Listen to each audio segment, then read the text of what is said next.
Hello student, आज हम पढ़ते हैं पास्ट कंटिन्यूअस टेंस। देखिए, जिस तरह से आपने प्रेजेंट कंटिन्यूअस टेंस पढ़ा था उसी तरह से आप देखिए पास्ट कंटिन्यूअस टेंस को समझते हैं। बात ये वहाँ रहा है था, यहाँ पर है रहा था, यानी काम पास्ट में पहुँचता है। काम कहाँ पहुँच गया? जो पहले किया गया था। ठीक है, तो क्या है, इंट्रोडक्शन में रहा था, रही थी, इसकी पहचान होगी। जैसे क्या है, वह घर जा रहा था, वह किताब पढ़ रहा था, यानी कंटिन्यूसली काम हो रहा था पास्ट में। ठीक है, रहा था, रही थे, बाकी के अंत में अगर आता है तो हम सीधे सीधे बाकी को इस टेंस में ले आते हैं। ठीक है, अब देखिए एफर्मेटिव में एग्जाम्पल है और यहाँ हेल्पिंग वर्ब होता है वाज वर्ब की फर्स्ट फॉर्म में आईएनजी और प्लस ऑब्जेक्ट। तो यहाँ पर क्या चेंज हुआ? वाज वर्ब हुआ, हेल्पिंग वर्ब लगा, वर्ब की फर्स्ट फॉर्म लगी। तो देखिए क्या होता है यहाँ पर, देखिए वह अगर जा रहा था, he was going to house, he was यानी सिंगुलर लिया, गोइंग टू हाउस। ठीक है, क्लियर हुआ, एफर्मेटिव क्लियर हुआ।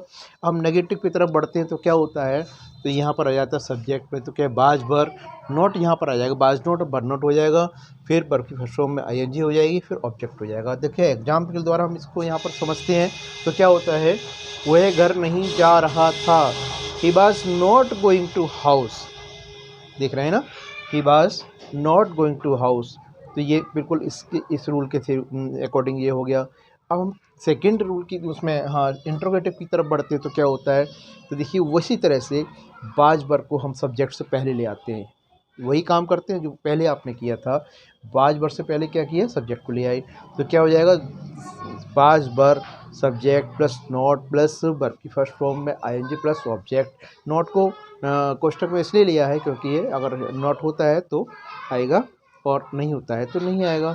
और अगर कहीं सेंटेंस को सेकंड कंडीशन में, वो भी मैं आपको एग्जांपल के जरिए बताऊंगा, तो यहाँ पर क्वेश्चन वर्ड आता है, तो क्वेश्चन वर्ड सबसे पहले ले लिया जाता है। देखिए एग्जाम्पल बिल्कुल क्लियर कर देते हैं इस रूल के लिए जो मैं भी आपको बताया।